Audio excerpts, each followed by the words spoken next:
Students, welcome to make the science classes. I am Ankita और आज हम पढ़ेंगे एक बहुत ही इंटरेस्टिंग सा टॉपिक। और ये जो हम टॉपिक के बारे में बात करने वाले हैं ये आप मतलब पहली बार सुन रहे हैं ऐसे नहीं होगा। मतलब मैं आपको पूरा क्लियर डिटेल्स बताऊंगी कहाँ से ये स्टार्ट हुआ है। जो 12th में है स्टूडेंट्स उनके लिए ये न्यू थोड़ा सा लगेगा। और बाकी अगर 12th के बाद ये जो केमिस्ट्री ये बहुत ज़्यादा यूज़ होता है, मतलब ऑर्गेनिक केमिस्ट्री का पार्ट है ना। तो अगर आप 12th के स्टूडेंट्स हैं या 11th के हैं तो थोड़ा सा आपको न्यू लगेगा।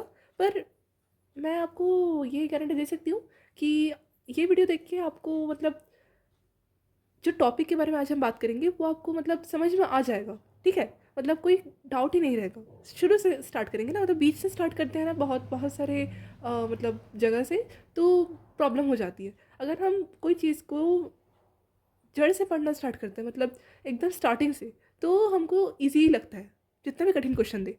वही आज हम स्टार्टिंग से स्टार्ट करेंगे। आज हम पढ़ेंगे एडिशन रिएक्शन। ठीक है, कौन सा एडिशन रिएक्शन पढ़ने वाले हैं? एडिशन रिएक्शन न्यूक्लियोफिलिक वाला पढ़ेंगे। देखिए, एडिशन रिएक्शन हमने ये जो पार्ट है, मतलब ये हम जो पर्टिकुलर चैप्टर की जो बात कर रहे हैं विच इज़ ऑर्गेनिक केमिस्ट्री का रिएक्शन मैकेनिज्म में हम ऑलरेडी एक टॉपिक क्लियर कर चुके हैं, डिस्कस कर चुके हैं। कौन सा टॉपिक कंप्लीट हो गया हमारा? Substitution reaction. सब्स्टिट्यूशन रिएक्शन में हमने 3 टॉपिक्स को क्लियर किया, न्यूक्लियोफिलिक, इलेक्ट्रोफिलिक और फ्री रेडिकल। अब आज से हम स्टार्ट करेंगे एडिशन रिएक्शन पढ़ना। ठीक है, और ये एडिशन रिएक्शन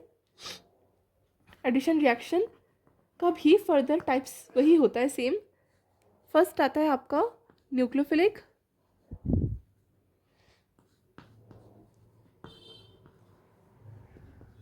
सेकंड होता है इलेक्ट्रोफिलिक,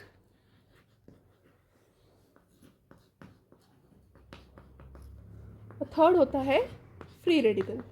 जैसे हमने सब्स्टिट्यूशन रिएक्शन में देखा था ना, उसी तरह एडिशन रिएक्शन में भी 3 टाइप्स में बढ़ जाता है एडिशन रिएक्शन। आपने देखा ये सब रिएक्शंस है, और कौन सा रिएक्शन है? Addition reaction. ठीक है, आज के वीडियो में हम न्यूक्लियोफिलिक एडिशन रिएक्शन सॉल्व करेंगे। और न्यूक्लियोफिलिक एडिशन रिएक्शन क्या होता है और उससे रिलेटेड क्वेश्चंस और उससे रिलेटेड आईआईटी में आया हुआ क्वेश्चन को भी पढ़ेंगे। ठीक है, स्टार्ट करते हैं हम अपना टॉपिक को पढ़ना। ठीक है, हैव टू क्लियर दिस। चलिए, नोट्स बना रहे हैं तो लिखिए organic chemistry nucleophilic addition reaction. Nucleophilic addition reaction. देखिए बच्चों, न्यूक्लियोफिलिक एडिशन रिएक्शन,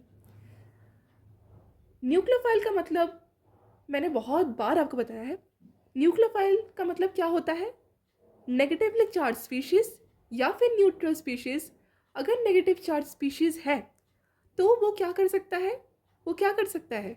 वो मतलब अपने लोन पेयर को डोनेट कर सकता है, साथ साथ वो मतलब इलेक्ट्रोफिलिक सेंटर में अट्रैक्ट कर सकता है, मतलब, है ना। तो न्यूक्लियोफाइल का मतलब ये होता है कि वो न्यूक्लियस को लव करेगा, मतलब लव, न्यूक्लियस लविंग स्पीशीज़ कहा जाता है उनको।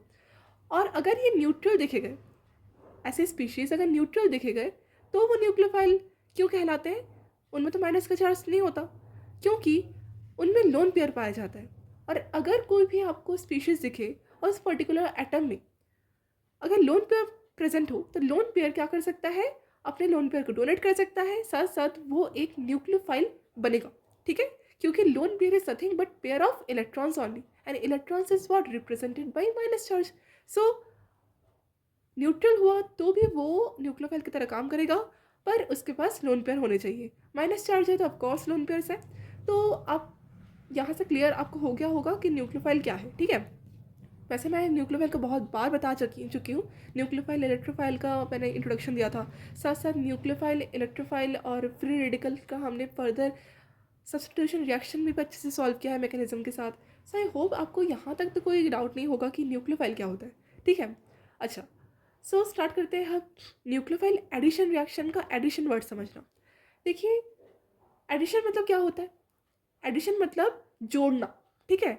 मतलब हमने सब्स्टिट्यूशन रिएक्शन में क्या देखते आ रहे थे हम, कि किसी चीज़ को, मतलब वहाँ पे भी तो जोड़ रहा था ना, न्यूक्लियोफाइल इलेक्ट्रोफाइल तो जोड़ रहा था सबस्ट्रेट पे।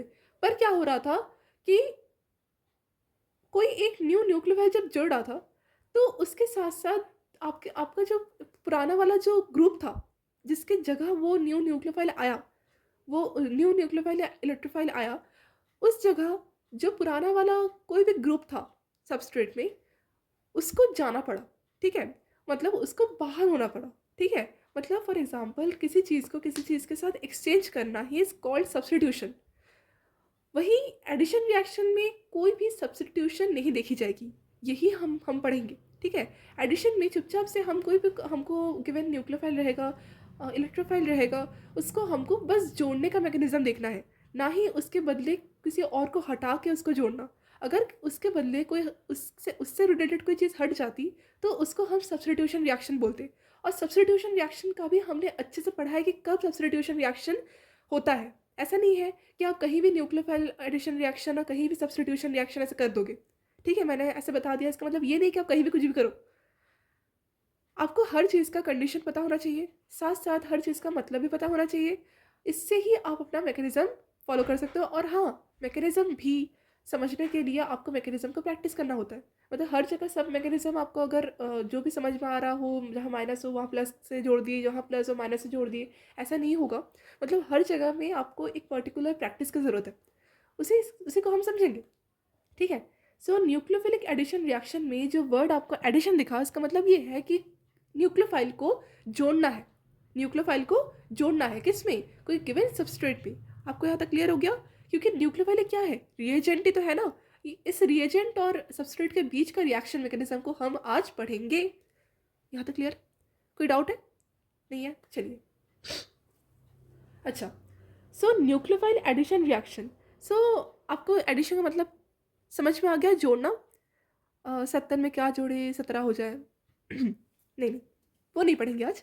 आज हम फॉर्मूला पढ़ेंगे, ठीक है। मतलब किस तरह से फॉर्मूला बनते हैं, उसका derivation he is called reaction mechanism, ठीक है।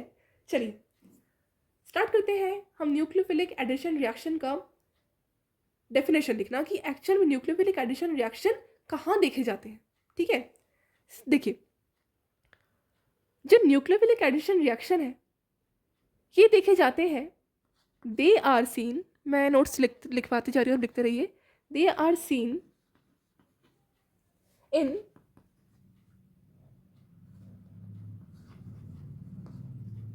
कार्बोनाइल ग्रुप as ketones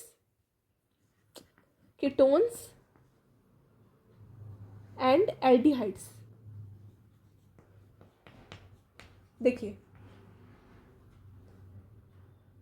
क्या बताया मैंने, जो न्यूक्लियोफिलिक एडिशन रिएक्शन है वो कहाँ देखी जाती है, कार्बोनाइल ग्रुप्स में। और ये कार्बोनाइल ग्रुप्स किसको रिप्रेजेंट करेगा फर्दर, कीटोन्स, एल्डिहाइड्स, फॉर्मेल्डिहाइड्स।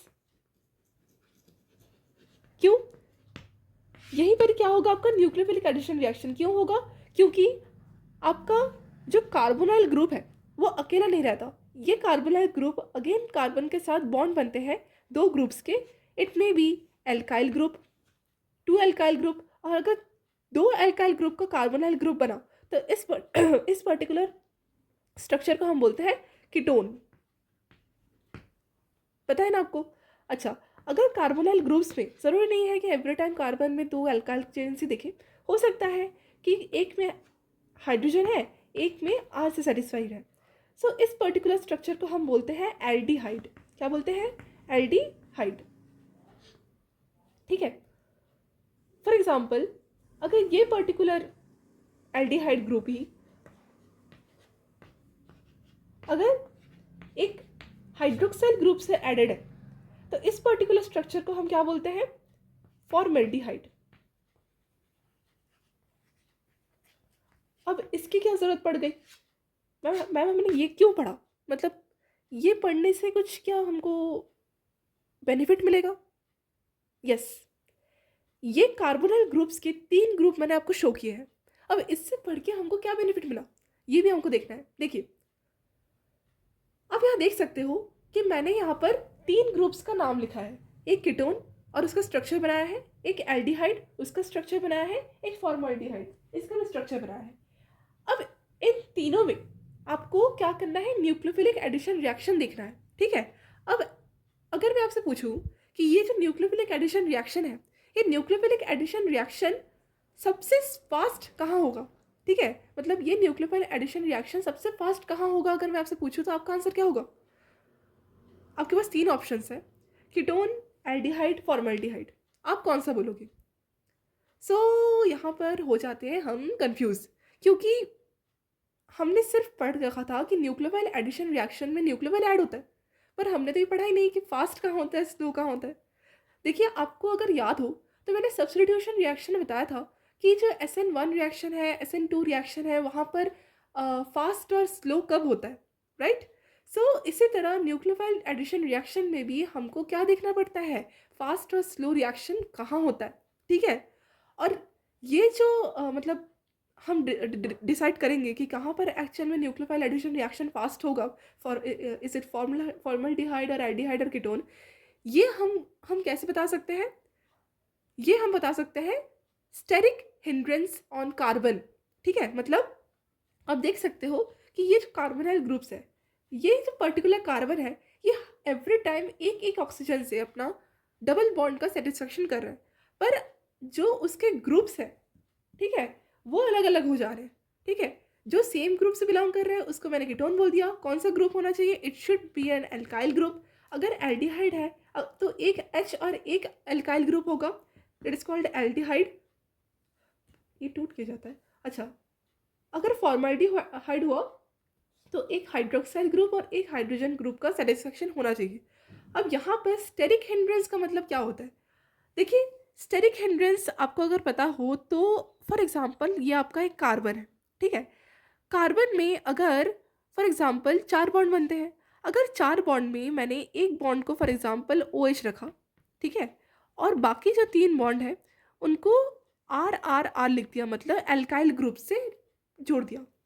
और एक और मैं अगर आपको बताऊं एग्जांपल, वही सेम मैंने OH के साथ बॉन्ड बना के तीन जो बॉन्ड नेक्स्ट बनने वाले थे कार्बन को, उससे हाइड्रोजन से सेटिस्फाई कर दिया। अब आप बताओ कि कहाँ पर स्टेरिक हिंड्रेंस ज़्यादा है। मैंने आपको पढ़ा रखा है कि जो एल्काइल ग्रुप है, जो एल्काइल ग्रुप है वो क्या इफेक्ट शो करता है, प्लस आई इफेक्ट। और plus I effect is nothing but electron donating species. Electron donating groups होने के कारण कार्बन में इलेक्ट्रॉन डेंसिटी बढ़ जाएगी, और इसी तहत हम इससे ही क्या करेंगे, रिएक्शन का स्पीड स्लो होता है या फास्ट होता है वो देखेंगे। ये डिपेंड करेगा कि आपका SN1 SN2 का मतलब जो गिवन सॉल्वेंट है वो कैसा है, तभी तो हम डिसाइड कर पाएंगे ना कि न्यूक्लियोफाइल कहाँ से एक्ट करेगा। अब देखिए ये तो आपका सब्स्टिट्यूशन रिएक्शन का पार्ट था, पर यहाँ पर पर्टिकुलर हमको क्या देखना है, कीटोन वाले ग्रुप्स को देखना, आई मीन कार्बोनाइल ग्रुप्स को देखना है।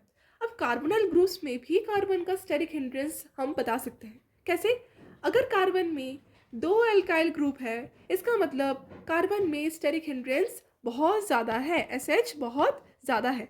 अगर स्टेरिक हिंड्रेंस बहुत ज़्यादा होता है ना, तो आपका न्यूक्लियोफिलिक एडिशन रिएक्शन बहुत ज़्यादा क्या हो जाता है, कम हो जाता है। क्यों, क्योंकि न्यूक्लियोफाइल को ऐड होने के लिए जगह जगह चाहिए रहती है, और यहाँ पर स्टेरिक हिंड्रेंस बहुत ज़्यादा होने के कारण न्यूक्लियोफाइल एडिशन रिएक्शन बहुत ज़्यादा फेवरेबल नहीं हो पाता।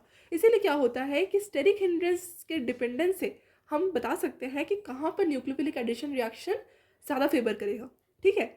अब यहाँ बताओ तो एल्डिहाइड में एक R ग्रुप हमको दिख रहा है, मतलब एल्काइल ग्रुप, एक एल्काइल ग्रुप है और एक hydrogen. Hydrogen doesn't show any plus I effect और minus I effect, it only having an covalent bond with carbon.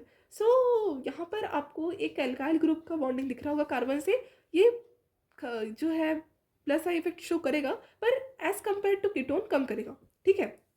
Formaldehyde में देखिए कोई भी कार्बन के साथ कोई भी एल्काइल ग्रुप बॉन्डेड नहीं है, तो यहाँ से हम बता सकते हैं कि फॉर्मल्डिहाइड सबसे ज़्यादा अच्छा फास्ट रिएक्शन होगा, देन एल्डिहाइड, देन कीटोन। मतलब इसका जो ऑर्डर होगा वो पहले होगा आपका formaldehyde, then aldehyde, then ketone, ठीक है। और ये आपका क्या है, रिएक्टिविटी रिएक्टिविटी सीरीज, ठीक है। वही सबसे फास्ट रिएक्शन होगा न्यूक्लियोफाइल एडिशन रिएक्शन, जहां पर कार्बन में स्टेरिक हिंड्रेंस बहुत ज़्यादा कम दिखेगा। और ये मैंने आपको बताया कि कैसे कैसे होता है, और ये 3 ग्रुप्स में मेजरली देखे जाते हैं, ठीक है। आईआईटी क्वेश्चन में भी यहाँ से ही पूछा जाता है, इसलिए मैंने आपको बताया। देखिए यहाँ तक क्लियर हो गया। चलिए नेक्स्ट पढ़ते हैं। चलिए अब हमको क्या करना है, न्यूक्लियोफाइल एडिशन रिएक्शन का फॉर्मूला और मैकेनिज्म देखना है, ठीक है। देखिए पहले तो मैं एक कंडीशन लिख देती हूँ कि न्यूक्लियोफाइल एडिशन रिएक्शंस होते कैसे हैं। देखिए कंडीशंस, आप कोई रिएक्शन देख के ही बता सकते हो कि ये रिएक्शन न्यूक्लियोफिलिक एडिशन रिएक्शन है कि क्या है, ठीक है। अगर कंडीशन में आपको रिवर्सिबल प्रोसेस दिख जाए,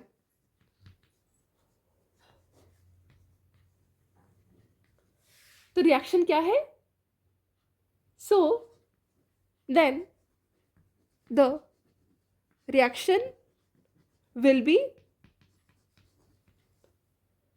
nucleophilic addition reaction,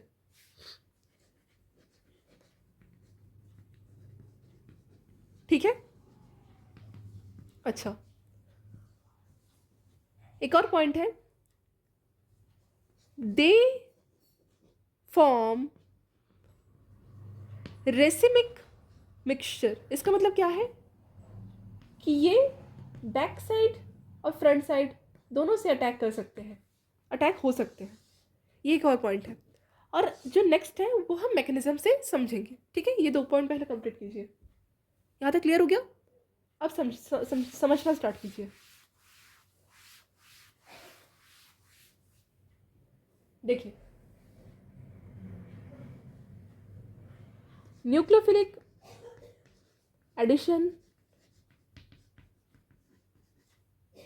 reaction mechanism देखते हैं। मैकेनिज्म को देखने से पहले हमको एक कार्बोनाइल ग्रुप का एग्जाम्पल लेना है। कौन सा एग्जाम्पल ले, हमने फॉर्मल्डिहाइड का देखा था, हमने अच्छा सीरीज देखा था, देन एल्डिहाइड का देखा था। तो एल्डिहाइड का चेक करते हैं, ठीक है। देखिए एल्डिहाइड में क्या होता है, एक आर ग्रुप, एक एच ग्रुप और डबल बॉन्ड ओ। यहाँ को क्या है, एल्डिहाइड। अब इस एल्डिहाइड में हमको क्या करना है, इस एल्डिहाइड में हमको क्या करना है, रिएक्शन करना है। अब रिएक्शन किसके साथ करेंगे, कोई एक न्यूक्लियोफाइल के साथ, मतलब in the presence of HCN और KCN या फिर H+ भी हो सकता है। अब ये कब होगा, H+ जो आपको दिख रहा है होगा आयन, ये कब इसके साथ रिएक्ट करेगा ये मैं आपको बताऊंगी। पहले आप एक चीज़ देखो, क्लियर करो। देखिए हमको एक एल्डिहाइड का फॉर्मूला गिवन है, उसका स्ट्रक्चर बना लिया मैंने।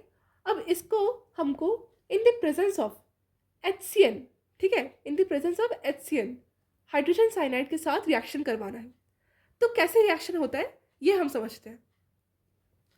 अब हमको क्या देखना है, इसका मैकेनिज्म, ठीक है। बताया जाता है कि इसका जब मैकेनिज्म होता है ना, वो एज अ प्रोडक्ट आपको क्या देता है, साइनोहाइड्रीन बताया जाता है ये सब।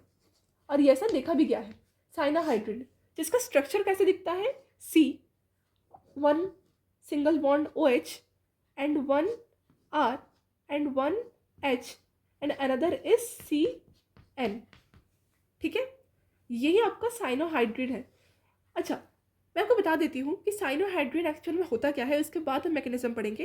देखिए साइनोहाइड्रीन एक ऐसा ग्रुप होता है कि मतलब जो आपका पर्टिकुलर कार्बन है ना, सेंटर कार्बन, इस कार्बन में हाइड्रोक्साइल ग्रुप भी जुड़ा रहता है और साइनाइड ग्रुप भी जुड़ा रहता है।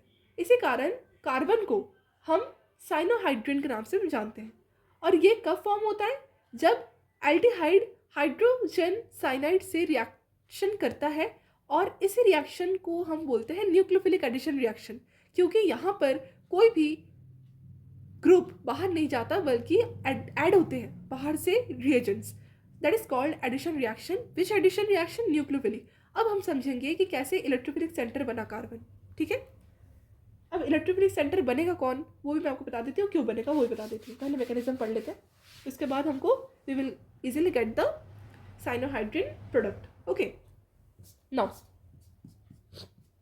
देखिए, आप यहाँ देख सकते हो कि जो सी है कार्बन का, उसमें आपको क्या दिख रहा होगा, उसमें आपको डेल्टा पॉजिटिव दिखेगा, क्योंकि कार्बन कहाँ से एडेड है? ऑक्सीजन से. ये हम कार्बोनाइल ग्रुप्स की बात क्यों कर रहे हैं? क्योंकि कार्बन ऑक्सीजन का जो इलेक्ट्रोनेगेटिव स्केल है वो कैसा है, मतलब ऑक्सीजन जो है वो बहुत ज़्यादा हाईली इलेक्ट्रोनेगेटिव है और जो कार्बन है वो लेस इलेक्ट्रोनेगेटिव है. तो कार्बन में क्या होता है कि एक डेल्टा पॉजिटिव वैल्यू आ जाती है. अब इसी डेल्टा पॉजिटिव वैल्यू से हम क्या समझ सकते हैं कि अगर कार्बन से बहुत ज़्यादा इलेक्ट्रॉन्स जा रहे हैं तो वो कहाँ जा रहे हैं? वो ऑक्सीजन की तरफ जा रहे हैं. तो ऑक्सीजन में क्या आ जाता है? Partially positive charge. यहाँ पर पार्शियली नेगेटिव चार्ज. अगर ऑक्सीजन में पार्शियली नेगेटिव चार्ज है और कार्बन में पार्शियली पॉजिटिव चार्ज है, तो आप समझ सकते हो कि रिएक्शन में इलेक्ट्रोफिलिक सेंटर कौन बनेगा. इलेक्ट्रोफिलिक सेंटर मतलब ऐसा सेंटर सबस्ट्रेट का जहाँ पर न्यूक्लियोफाइल अटैक कर पाए. ठीक है, क्यों? क्योंकि न्यूक्लियोफाइल के पास बहुत ज़्यादा इलेक्ट्रॉन्स रहते हैं.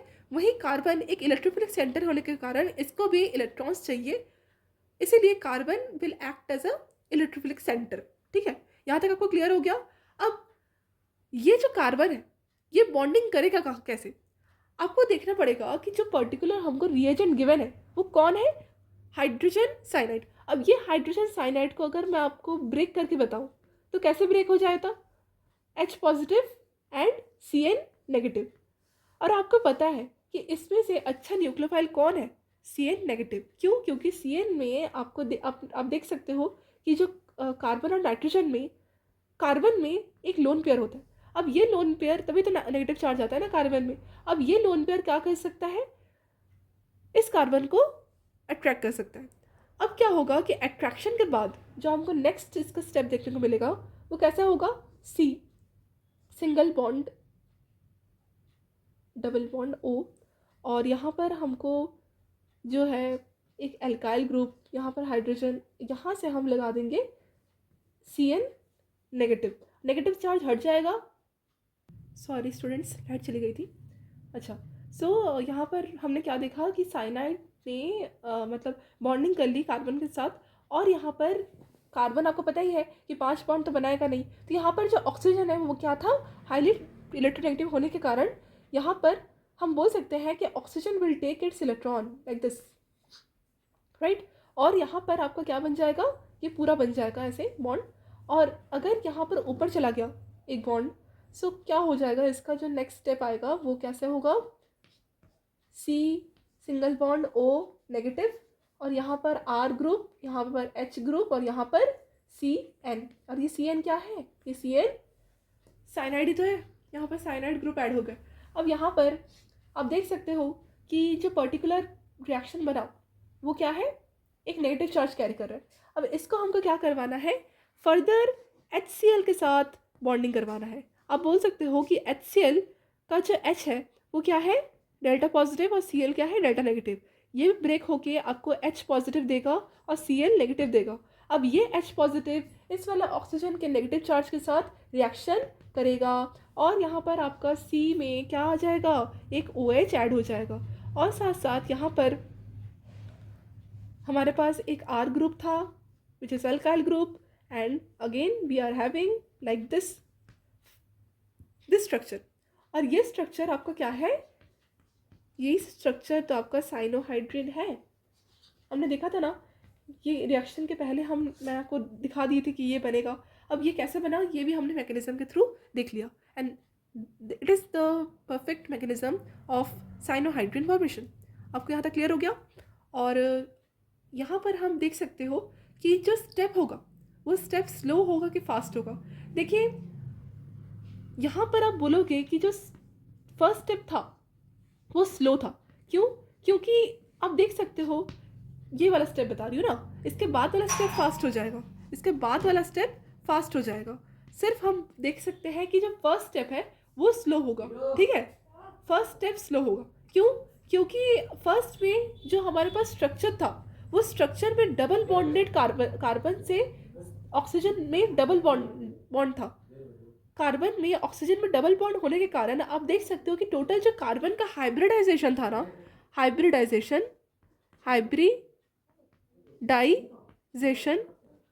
तो हाइब्रिडाइजेशन हमारे पास sp2 था। लेटर जब हमने O के साथ देखा कि कैसे O ने अपने इलेक्ट्रॉन को विड्रॉ किया, उस टाइम जो कार्बन का हाइब्रिडाइजेशन हमने देखा वहाँ पर हाइब्रिडाइजेशन कितना निकला? sp3। क्यों? क्योंकि कार्बन ने 4 सिंगल बॉन्ड्स बनाए हैं। यहाँ पर एक ऐसा 3p4 मतलब 4 सिग्मा बॉन्ड्स का फॉर्मेशन हुआ, that is called sp hybridised carbon. और जब sp2 से sp3 बना तो एंगल में चेंज आया और यहाँ पर रेट डिटर्मिनेशन स्टेप देखा गया। And rate determination step is the thing but slow step, इसीलिए यहाँ पर हमने फर्स्ट स्टेप को बताया स्लो। अब जब अगेन हाइड्रोजन के साथ ये रिएक्शन हुआ ना, आई मीन हाइड्रोजन आयन के साथ, तब इसमें क्या हुआ? फास्ट स्टेप हुआ। मैंने लिखा है क्या? हाँ, ये फास्ट स्टेप हुआ। क्यों? क्योंकि यहाँ पर कोई भी हाइब्रिडाइजेशन चेंजेस नहीं आए, वही हाइब्रिडाइजेशन रहा पर फास्ट हो गया, राइट। सो यहाँ पर आपका इसी तरह साइनोहाइड्रेट का फॉर्मेशन हो गया। ठीक है, यहाँ तक क्लियर हो गया आपको? कोई डाउट? चलिए नेक्स्ट पढ़ते हैं।